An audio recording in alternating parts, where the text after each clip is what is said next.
SSC 26 ব্যাচের স্টুডেন্টদেরকে পড়াশোনায় যাতে একেবারে পারফেক্টলি সে টাইম দিতে পারে সেজন্য একটি মাস্টার রুটিন শেয়ার করবো আজকে। সো প্রথম থেকে শেষ পর্যন্ত ভিডিওটি দেখতে হবে এবং তোমরা হাতে খাতা কলম নিয়ে নাও যাতে করে তুমি এই রুটিনটা লিখে ফেলতে পারো। সো প্রথমেই যেই কাজটা করতে হবে, এই রুটিনটাকে একেবারে পারফেক্টলি মেনটেন করার ট্রাই করবে, কারণ অনেকের মধ্যে যেই সমস্যাটা হয় সেটা হচ্ছে রুটিন একদিন মেনটেন করে তো আরেকদিন মেনটেন করে না। এটা স্বাভাবিক, কিন্তু এটাকে মেনটেন করতে হবে এবং তোমার মতো করে তুমি অ্যাডজাস্ট করে নেবে, কিন্তু রুটিনটা অলমোস্ট সেম ক্যাটাগরির যাতে পারে। সো প্রথমে যেই কাজটা করতে হবে, প্রথমেই তোমাকে ঠিক 6টার সময় অ্যালার্ম দিবা যে ফোনে আমার 6টা বাজবে মানে আমাকে উঠে যেতে হবে। বেডে যাই থাকুক না কেন, মনে করো বেডে আগুন দিয়ে দিবে, তারপরেও তোমাকে 6টায় উঠতে হবে, মানে 6টায় উঠতে হবে। 6টায় ঘুম থেকে উঠে 6টা থেকে 6:30টার মধ্যে তোমাকে একবার ফুল ফ্রেশ হয়ে যেতে হবে যাতে করে তুমি তোমার পড়াশোনা শুরু করতে পারো 6:30টার দিকে। সো তুমি একদম ফ্রেশ কিছু নাস্তা করে নাও, নিয়ে করে একেবারে 6:30টার সময় তোমার টেবিলে বসে পড়তে হবে। 6:30টা থেকে 7:30টা পর্যন্ত এই টাইমটা তোমার মনোযোগ সবচেয়ে ভালোভাবে থাকে। সো এই টাইমটাকে তোমাকে প্রপারলি ইউটিলাইজ করতে হবে। সো এই টাইমে তুমি ভোকাবুলারি পড়তে পারো, ইংরেজি পড়তে পারো, বা যেগুলো হচ্ছে তোমাকে অনেক বেশি পরিমাণে মনোযোগ দিতে হয় সেই টাইপের জিনিসগুলো তুমি পড়তে পারো, যেগুলো তোমাকে মনে করো অনেক বেশি পরিমাণে মুখস্থ করতে হয়, কারণ এই টাইমটাতে অনেক ভালো মুখস্থ থাকে। সো 6:30 থেকে 7:30 পর্যন্ত এই টাইমটা তুমি একবারে প্রপারলি ইউজ করবে এবং প্রয়োজনে পোমোডোরো টেকনিক ইউজ করতে পারো, যেটা আমি আরেকটা ভিডিওতে বলেছি। সো এই জিনিসটা মাস্ট করবে। এখন 7:30 থেকে 1:30 পর্যন্ত অনেকেরই হচ্ছে কলেজে ক্লাস থাকে।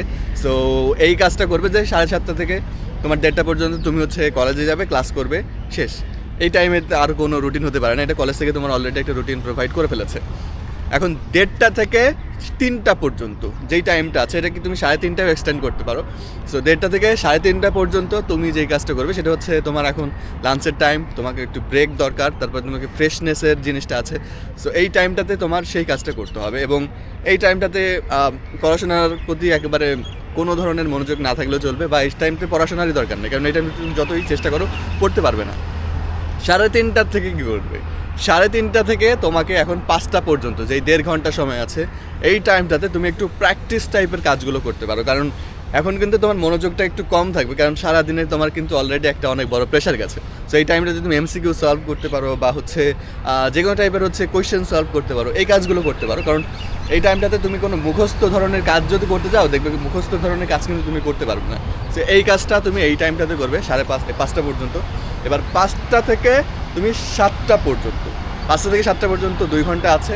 এই টাইমটাতে তুমি হচ্ছে অন্য একটা সাবজেক্ট পড়তে পারো, বা এডুকেশনের যে সকল ক্লাসগুলো আছে সেগুলো দেখতে পারো। মানে পড়াশোনার বাইরে অন্য কিছু করা যাবে না ফার্স্ট অফ অল। সো 5টা থেকে 7টা পর্যন্ত তোমাকে এডুকেশনের ক্লাস বলো, একটু ব্রেক নিতে পারো, একটুখানি খেলাধুলা করতে পারো, কিন্তু এই টাইমটাতে অন্য আর কোনো কাজ করা যাবে না, ঠিক আছে? সো 5টা থেকে 7টা পর্যন্ত হয় পড়াশোনা করবা, এডুকেশনের ক্লাস করতে পারো, বা হয় 1 ঘন্টা বা আধা ঘন্টার মতো একটুখানি ব্রেক নিয়ে খেলাধুলা করতে পারো। করে 7টা থেকে 8টা পর্যন্ত যেই টাইমটাতে আছে, এই টাইমটাতেও তোমাকে আবার পড়াশোনায় মনোযোগ দিতে হবে, সেই সাবজেক্টগুলো পড়তে হবে যেই সাবজেক্টগুলো মনে করো এখন হচ্ছে তোমার বেশি মনোযোগ দেওয়ার প্রয়োজন হয় না, সেরকম কিছু সাবজেক্ট তুমি পড়তে পারো, কারণ তুমি একটা খেলাধুলা করে তোমার কিন্তু এখন মাইন্ডটা ফ্রেশ হয়ে গেছে। সো একটু কম তোমার হচ্ছে মনোযোগ দিতে হয়, কিন্তু হচ্ছে মনোযোগ কিন্তু থাকে, কিন্তু সেটার রেশিওটা কম সকালে যেই সাবজেক্টগুলো পড়েছো তার তুলনায়। সো এই টাইমটা তো ওইগুলো পড়বে। এবার 8টার সময়, 8টা থেকে তুমি 9টা পর্যন্ত আবার আরেকটা ব্রেক নাও, ব্রেক নিয়ে তুমি এই টাইমটাতে তুমি খাওয়া দাওয়া করতে পারো, যদি একটুখানি নিউজ দেখার দরকার হয় এইগুলো করে ফেলতে পারো। করে 9টা থেকে একেবারে 11:30টা পর্যন্ত যেই সময়টা আছে, এই টাইমটাতে এবার বাকি যে সকল সাবজেক্টগুলো আছে সেগুলো তুমি কমপ্লিট করে ফেলবে এবং কোনোভাবেই ফোনে এই টাইমটাতে আর যাওয়ার প্রয়োজন নাই। যদি হচ্ছে না তোমার কোনো ক্লাস থাকে, এডুকেশন যদি কোনো ক্লাস থাকে সেগুলো করবে, তাছাড়া তোমার ফোনের দিকে যাওয়ারই কোনো প্রয়োজন নেই।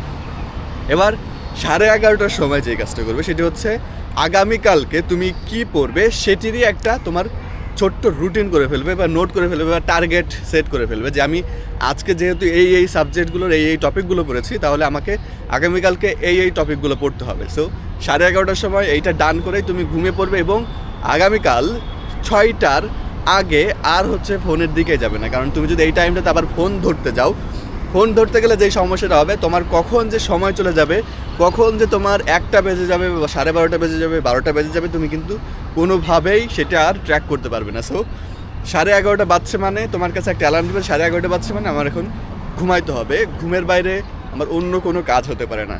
সো একজন পারফেক্ট স্টুডেন্টের যে এখন এইচএসসি 26 ব্যাচের এবং তার কলেজে রেগুলার যেতে হচ্ছে, সো তার জন্য তুমি এই রুটিনটা এখনই নিয়মিত ফলো করতে পারো, এবং যদি তোমার এই রুটিনে কোনো কারেকশন লাগে সেটাও করে ফেলতে পারো, তার কারণ এক একজনের লাইফ ব্যালেন্স কিন্তু এক এক রকম। সো সেই জিনিসটা মাথায় রেখে তোমার সাথে যেই জিনিসটা মেলে সেইভাবে তুমি কিন্তু এই রুটিনটা সেট করে ফেলতে পারো।